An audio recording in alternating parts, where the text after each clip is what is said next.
cette émission dénoncer... À quoi servirait un envoyé spécial? C'est une occasion pour moi de dénoncer l'idiotie au sens grec. Il ne faut pas utiliser des mots durs. Je l'utilise, c'est l'idiotie au sens grec. Alors, allez vérifier l'idiotie au sens grec, c'est quoi? C'est grave. Je vous dis ceci. Je suis la télévision, la voix d'Isaïe. Très bien. Il a corrigé la voix d'Isaïe. Monsieur, non, s'il vous plaît, pas de déclaration, s'il vous plaît. Non, nous prenons... Quand je dis merci, c'est-à-dire que tu as épuisé ton temps d'antenne. On va revenir, on va donner la parole aux autres. Les débats évoluent rapidement. Madame, monsieur, s'il vous plaît, nous avons des règles sur ce plateau. Il cache quoi? Remonter l'histoire, savoir qui est Kengo Wadondo. Qu'est-ce que Kengo a fait depuis qu'il est dans la politique active? Ma conseillère qui a croisé un à Paris, qui aujourd'hui est passé de la moralité... C'est qui? On ne suit pas le nom. Allez-y. Ne dis pas de Bitakuira. Ah, allez-y. Laissez Bitakuira tranquille. Est-ce que Chadari est-il réellement le choix, même de ce FCC-là? Est-il réellement le choix du FCC? Ou c'est le choix de Kabila? Alors revenons sur la personne de Chadari. Est-ce que Chadari, c'est le candidat idéal, même au sein du PPRD, d'être président après une bonne sélection? Bon, moi, vous, en tant que journaliste. J'ai lu son parcours, son CV. Bon, on a dit qu'il a été un étudiant brillant, un élève. C'est ce qui justifie les coups sur coups. Ce n'est pas à Fingi Tata na Yoyo Pefinga. Je ne sais pas, mais selon certaines informations, il avait triché. Voilà, donc cela est tombé comme un coup de tonnerre, je disais. Les déclarations de Léon Kengo Wadondo, lorsqu'il dit, par exemple, je signais la charte du FCC, mais je ne suis pas obligé de choisir Emmanuel Ramazani Chadari, le dauphin de Joseph Kabila, comme candidat président de la République. Paulette Kemuntu, aujourd'hui, peut-on dire, on l'a deviné, les analystes l'ont dit, ceux qui voient un peu loin l'ont dit, après la désignation du dauphin de Joseph Kabila, le FCC ne sera que l'ombre de lui-même, ça va éclater en mille morceaux. Est-ce que finalement, nous ne sommes pas en train de le vivre aujourd'hui, ou carrément, Kengo Wadondo est en train de, enfin politique, il est en train de chercher à se positionner? Kengo Wadondo, c'est un fait politique. Le centre, le vrai centre, c'est Kengo Wadondo. Si on doit remonter l'histoire, moi j'aime bien remonter l'histoire, savoir qui est Kengo Wadondo. Qu'est-ce que Kengo a fait depuis qu'il est dans la politique active? Très bien. Il s'en sort toujours et il retombe toujours comme un caméléon ou comme un chat, il retombe toujours sur ses pas. Fin politique, hein? Un très, très fin stratège. Il a jeté vraiment le pavé dans la mare. Aujourd'hui, il a dit tout haut ce que les gens disent tout bas, tout simplement. Et vous croyez que tous ces gens qui sont au FCC sont contents ou sont alignés, même s'ils ne le disent pas ouvertement, nous les côtoyons, ils ne sont pas...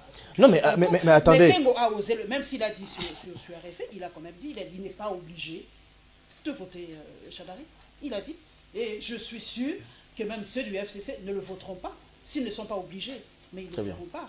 Mais ça ne va pas en contradiction avec l'esprit même de la création. Peut-être c'est une question. Est-il le choix de Kabila seul? Mais est-ce que c'est le choix de Kabila ou c'est le choix du FCC? On a quand même assisté à 2 jours de travaux, je crois 3 jours de travaux à Kingakati, où les délégués ont désigné Chadari. Il y a même des associations qui ont levé le pont. Il devait avoir un congrès au PPRD pour désigner ce fameux dauphin. Y a-t-il un congrès du PPRD? Chadari n'est pas le candidat PPRD seulement, mais le candidat du FCC qui a une méga plateforme. Mais cette méga plateforme-là, c'est comme Al-Qaïda, plateforme électorale. C'est Al-Qaïda, c'est vraiment... Moi, je trouve que c'est du blanc, bonnet blanc. Kabila a réussi à ratisser large, il a acheté tout le monde, tous ces politiques aujourd'hui. Moi, deux fois, il y a des gens que j'ai côtoyés, même que j'ai vus à Paris, je ne peux pas dire son nom, et aujourd'hui, ils n'osent pas me regarder en face, vu le discours qu'il tenait à Paris. Donc, c'est incroyable. Peut-on dire que Kengo Wadondo a eu le courage de dire tout haut, c'est que Matata Pogno dit tout bas, c'est que Ben Minakou dit aujourd'hui tout bas, c'est que... Gizenga, je voulais dire. Allez-y. Qu'on laisse mon père se reposer. Mais là, vraiment, on se pose la question. Aujourd'hui, ça a réveillé vraiment beaucoup de gens. Très bien. Est-ce que Chadari est-il réellement le choix, même de ce FCC-là? Est-il réellement le choix du FCC? Ou c'est le choix de Kabila? Alors revenons sur la personne de Chadari. Est-ce que Chadari, c'est le candidat idéal, même au sein du PPRD, d'être président après une bonne sélection? Bon, moi, vous, en tant que journaliste. J'ai lu son parcours, son CV. Bon, on a dit qu'il a été un étudiant brillant, un élève. C'est ce qui justifie les coups sur coups. Ce n'est pas à Fingi Tata na Yoyo Pefinga. Je ne sais pas, mais selon certaines informations, il avait triché. Allez-y. En deuxième licence. C'est comme ça qu'on n'a pas retenu assistant. Allez-y. Selon certaines sources. Vous n'avez pas la parole. Allez-y. J'ai lu son CV, c'est un gars brillant. Mais être brillant fait de vous un bon politique, je ne sais pas trop. Mais personnellement, même moi, je ne m'y attendais pas. Même si Jeune Afrique à l'époque avait déjà placé Shadari parmi les favoris. Les favoris, pour moi, c'est le maillon faible de la chaîne. Pourquoi? Parce que... Je dis, il est en même temps le maillon faible et c'est en même temps le faucon. Très bien. Donc c'est lui qui est vraiment sur qui Kabila peut compter à 100%. Alors, moi, je suis sûr que peut-être Kabila se disait, si je mets Matata a beaucoup plus d'envergure au Maniema, vu ce qu'il a fait au Maniema. Mais tout le monde savait que ça devrait être Matata. Si je mets Minakou, il a détourné si je mets Minakou, par exemple, Minakou c'est l'ouest, donc... il faut mettre mon oncle. Voilà, donc il a eu à se poser beaucoup de questions. Donc c'est ça, est-ce que Shadari a vraiment l'étoffe du prochain... Non, je crois que notre pays, il faut le dire franchement, notre pays mérite mieux, on mérite mieux. Très bien. Être jeune ne veut pas dire être... quelque chose, mais notre pays mérite mieux. Qu'on nous trouve des gens vraiment qui donnent la vraie image de la RDC. Alors, comment comprendre la sympathie de Kengo Adondo à l'égard de Jean-Pierre Bemba, par exemple? Comment comprendre cette sympathie à l'égard de Moïse Katumbi aussi? Il a dit il est un peu mon fils. De l'hypocrisie Non. Ces gens ne se connaissent pas aujourd'hui. Il ne faut pas gommer. Même si on a gommé Mobutu pendant 32 ans. Hein. Très bien. Mobutu a été chef de l'État pendant 32 ans. Même si on l'a gommé, mais nous on sait qu'il a été président de ce pays pendant 32 ans. Kengo il a commencé sa carrière depuis les années 70. Donc on le veuille ou pas, il y a une certaine filiation avec Jean-Pierre Bemba. Bon, avec Moïse Katumbi. Avec Moïse Katumbi. Il dit qu'on ne peut pas empêcher à Katumbi de courir à ces élections. Les mauvaises langues disent c'est leur cercle de métier, mais moi je ne suis pas raciste. Mais c'est vrai qu'entre eux, il y a peut-être cette complicité entre métiers, peut-être ça joue. Très bien. Mais je ne sais pas trop si c'est ça. Mais bon, on ne sait pas. Et là, il a aussi raison. Laissez les gens compétir et puis on verra. On a vraiment l'impression qu'on bloque Moïse Katumbi à tout prix. On ne veut pas qu'il soit candidat. Pourquoi fait-il autant peur? Je ne sais pas. D'ailleurs, il y a un mandat d'amener, un mandat d'arrêt international lancé. Katumbi l'a dit, chaque fois qu'il a voyagé, depuis ce fameux mandat d'arrêt, il a voyagé. Il a dit d'ailleurs, c'est moi qui dis aux gens que j'ai un mandat d'arrêt. Mais comment quelqu'un qui n'est pas congolais, qui est italien, entre guillemets, on lancerait un mandat? Il n'y a pas de contradiction sur le plan des droits. Comme l'a dit mon frère, il y a confusion au sein de notre pays. On y Merci. comprend plus très Merci bien. beaucoup, Paulette Kimutu. Vous allez avoir la parole. Vous savez, lâcher une infirmité, c'est grave. Allez-y. Ne faisons pas les jeux du pouvoir. Ne faisons pas les jeux des Caleb. Katumbi n'est pas italien. Ça a été démontré par des procureurs, n'est-ce pas, de Milan. Ce sont des montages du pouvoir en place. Et vous remarquerez, on n'en parle plus, cette histoire des nationalités.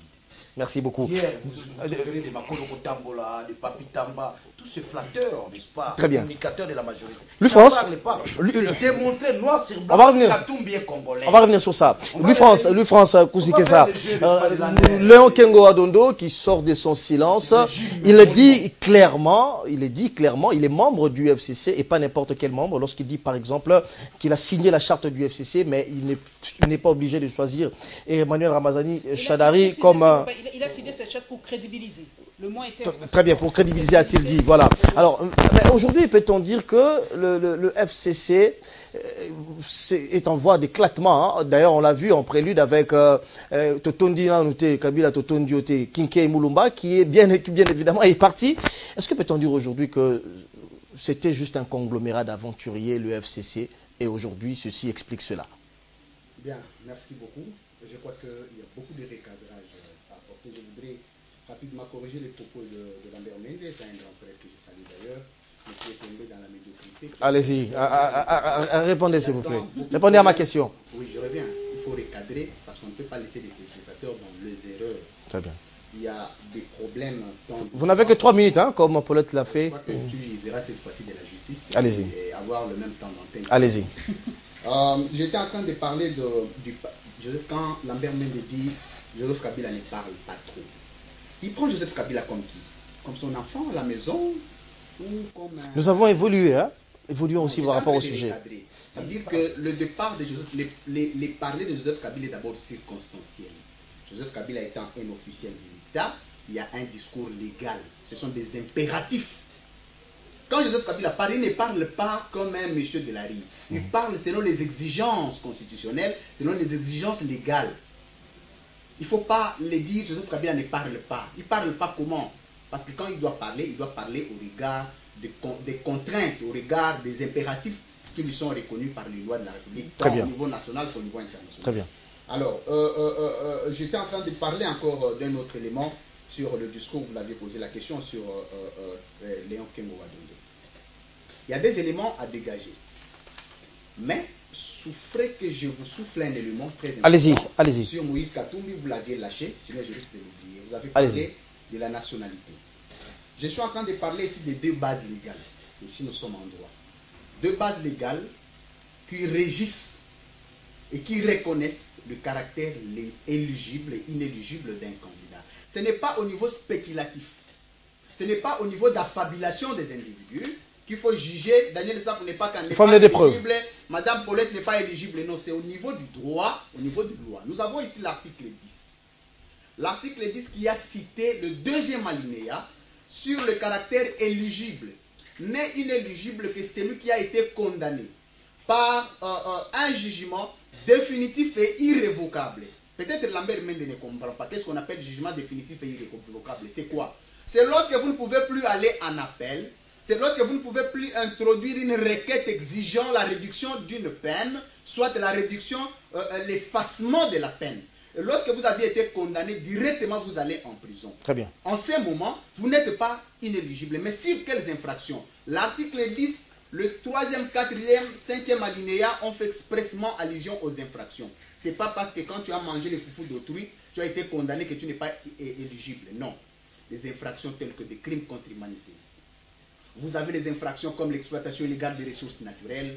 Vous avez des infractions comme de jouissance de droits politiques et sociaux. Alors Kengo, en tant qu'ancien procureur, le sait pertinemment. C'était peut-être pour recadrer les propos de la mère de dire il y a des moments où il doit se taire quand il ne comprend pas. Allez-y, allez-y. Alors, le discours de Léon Kengo. Kengo a dit quoi? Kengo dit que Moïse Katumbi revienne. C'est là où j'étais en train de vous compléter. Est-ce que Moïse Katumbi a été condamné de manière définitive? Donnez-moi un seul jugement définitif qui a été rendu condamnant Moïse Katumbi. Et c'était sur quelle instance? C'est pareil pour Jean-Pierre Bemba quand on parle de subornation du témoin. Qui devrait traduire la justice congolaise dans les instances judiciaires internationales pour l'avoir traduit dans une instance incompétente à les juger, parce que la Cour suprême de justice à l'époque faisant office de la Cour de cassation était incompétente de juger Moïse Katumbi parce que les affaires lui reprochées étaient des affaires liées aux attributions du gouverneur. Il était jugé comme gouverneur. Donc l'instance compétente à les juger, c'était le tribunal de grande instance de Lubumbashi Kamalondo. Ce n'était pas la Cour suprême de justice. C'était incompétent. Voici pourquoi. Quand Léon Kengo dit, comme technicien de droit, que Moïse Katumbi revienne parce qu'il a compris qu'il y avait un vide juridique. Donc là, il parle en tant qu'ancien procureur général de la République. Le dossier de Moïse Katumbi était vidé de toute substance. Il n'y avait aucun soubassement juridique et que Moïse Katumbi devrait revenir. Mais je devrais corriger beaucoup de nos confrères. Vous avez une minute avant de passer la parole à... Beaucoup de nos frères, de nos sœurs qui disent il a péché en disant qu'on demande l'amnistie. Non, non. Nous devons nous calmer sur cette question. Dans quelles circonstances Kengo a demandé l'amnistie? Parce que l'amnistie est une loi. Mais voici son propos. S'il a été condamné, donc il a refusé de dire que Katumbi n'était pas condamné parce que la majorité le dit. Il a évité d'entrer en contre-choc avec la majorité présidentielle. Il dit s'il a été condamné, qu'on demande l'amnistie. Mais s'il ne l'a pas été, qu'il revienne. Merci beaucoup. Clair, les propos. Merci beaucoup. Je chute par là. Je chute par là pour dire qu'il est très important. À chaque instant, quand quelqu'un lâche, il faut lire l'intentionnalité communicationnelle. Tant sur le plan du droit que sur le plan politique. Voilà pourquoi Moïse Katumbi aujourd'hui, Jean-Pierre Bemba aujourd'hui. Mais le train est déjà en marche, en marche plutôt. Moïse Katumbi est resté, le train est parti, les trains élections. Je vous la parole en lâchant un élément important. Vous savez, les élections, ces élections ont pour soubassement, quel document? Ce n'est pas la Constitution, c'était l'accord du 31 décembre. Mais l'accord du 31 décembre a ouvert des possibilités sur des critères, sur des principes. Très bien. Est-ce qu'il faut aller aux élections parce qu'on dit l'accord du 31, mais l'accord du 31 a conditionné. Et le cas de Moïse Katumbi a été explicitement cité comme de leader emblématique. Très bien. Merci beaucoup. Merci beaucoup. Merci beaucoup, Louis-France. Vous aurez 2 minutes à chacun avant de terminer. On accorde la parole à Daniel Safou, vous avez suivi les déclarations de Léon Kengo Wadondo. Aujourd'hui, lorsque Kengo dit par exemple que le problème sur la subordination est un faux débat et qu'il faille Moïse Katumbi revienne pour concourir à ces élections. Vous, en tant qu'analyste. J'aimerais partir, j'ouvre une petite parenthèse.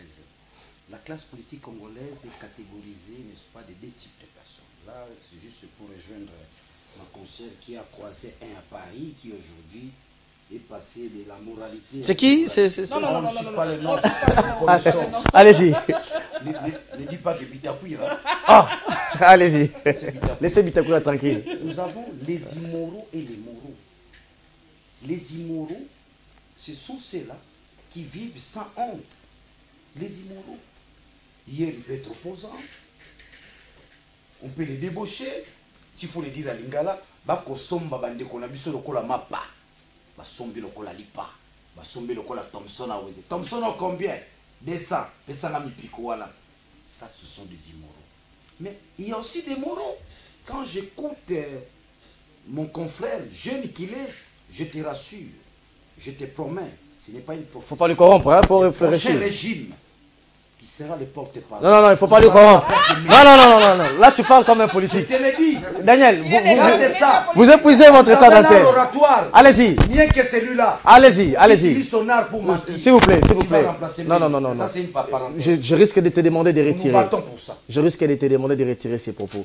Hein, ici, on se respecte mutuellement et on respecte ceux qui nous suivent. Allez-y. Ils ne sont pas éternels. Allez-y, Daniel Safou. On a besoin de tes analyses. Moïse Katumbi, possible de voir Moïse revenir concourir à ces élections, comme l'a souhaité Kengo Wadondo? Je confirme ici, Moïse va revenir. Par quel mécanisme? Il y a ce qu'on appelle en droit les cas de force majeure. C'est ça. Moïse Katumbi constitue un cas de force majeure. Mais saisissez, on va rouvrir, n'est-ce pas, les bureaux de la CENI. Je rassure ceux qui me suivent, les téléspectateurs, Balaki, Bako Sanote Moïse Katumbi Akoya. Nanu to bandi bitumba koya na été. Bolanda bangote, on a mangungu. Quand nous allons descendre dans la rue cette fois-ci, avec la tête du serpent et du lion, Moïse va revenir. Voilà, alors... Je reviens maintenant. Là, je vous ai rassuré que Moïse va revenir.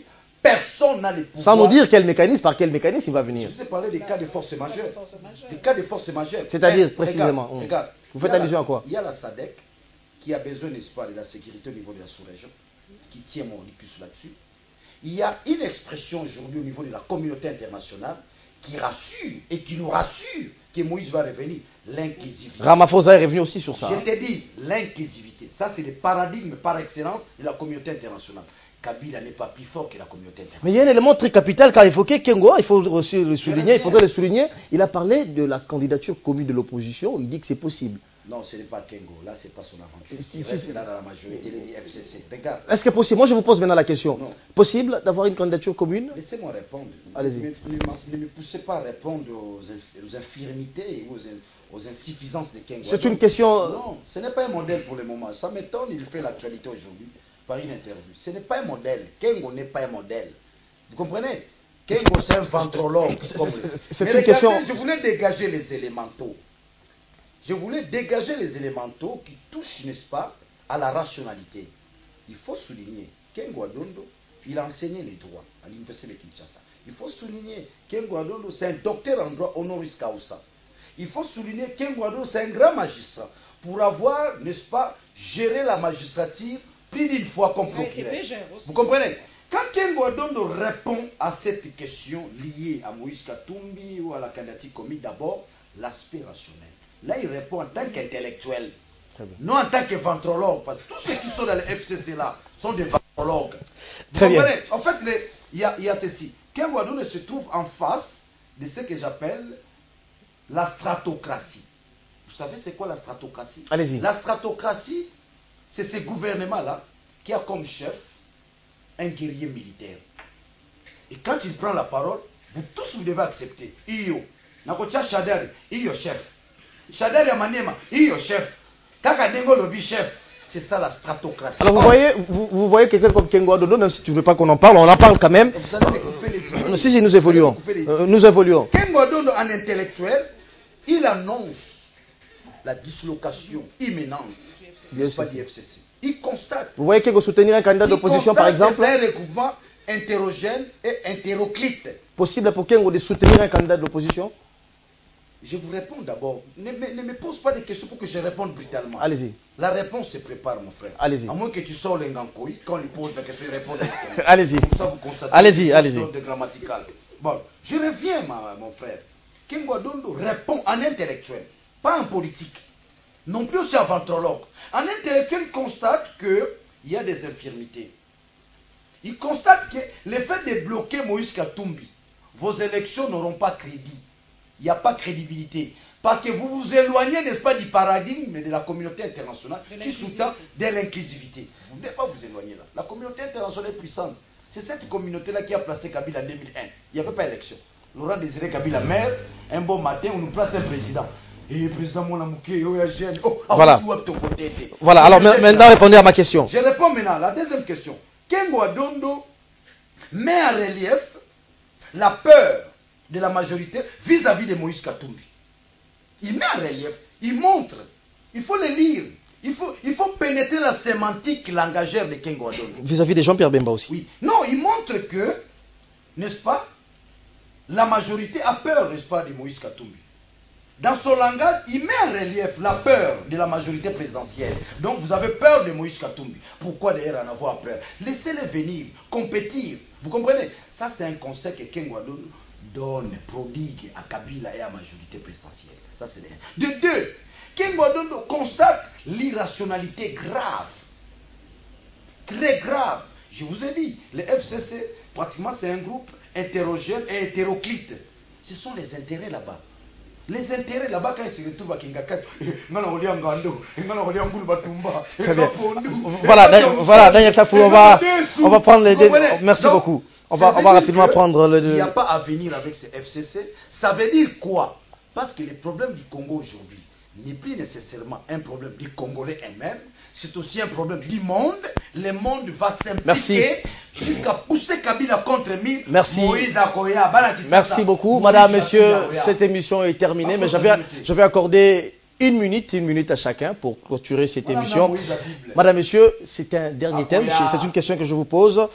Tamboué Mwamba a encore ouvert une boîte à Pandore sur la double nationalité. J'aimerais vraiment qu'on utilise une minute à chacun avant de terminer. Paulette Kemutu, depuis lundi, il a remis une liste à la Commission électorale nationale indépendante pour dire à la CENI que ceux qui ont la double nationalité sont d'office inéligibles. On commet cette erreur, même vous le présentateur. Pas de double nationalité. Il n'y en a pas. Les étrangers. Ah, ceux qui sont étrangers. Voilà. Parce que, pas la double nationalité. Voilà, parce que la Constitution ne reconnaît pas la double nationalité. Merci beaucoup. Ceux qui sont étrangers ne peuvent pas compétir. Pour une fois, je lui donne raison. Très bien. Parce que moi, je me dis, ces gens-là ne peuvent pas avoir les avantages de deux côtés. Celui qui est français, par exemple, il vient, il touche ses émoluments comme Congolais.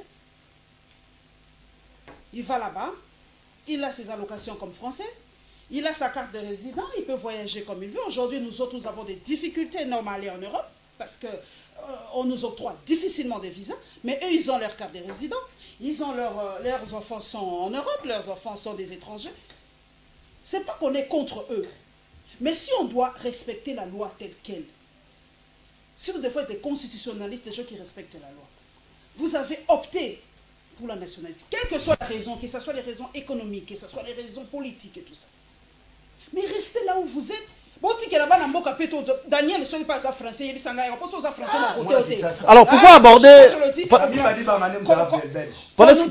Pourquoi aborder ce problème-là aujourd'hui alors qu'on le sait à l'Assemblée nationale, Makila l'a abordé il y a 8 ans. Le moratoire courait encore. Il n'est jamais trop tard. Très bien. Que cette fois-ci, qu'on ne retombe pas dans les mêmes erreurs. C'est parce que... pas dans les mêmes erreurs. Très bien. Que ceux qui vont voter utile pour cette fois-ci. C'est vrai qu'on a des frères. Moi, j'ai des frères français. J'ai des sœurs anglaises. J'ai des frères américains. Mais qu'ils aillent compétir dans leur pays. Très bien. Dans mon pays, non. Qui nous laisse à nous, les enfants du pays, la possibilité aussi d'être député. Mon Dieu, il y a quoi? Daniel ne peut pas être député, il faut qu'un Belge vienne... Mais vous connaissez les conséquences, hein. Ça risque d'écarter plusieurs candidats jusqu'au niveau de la présidence. Hein. On s'en fout. Très bien. Pour une fois, on fera une minute. On a qu'une minute. Très bien. Non, il ne faut pas faire des différences. Très bien, allez-y. Louis France, une minute.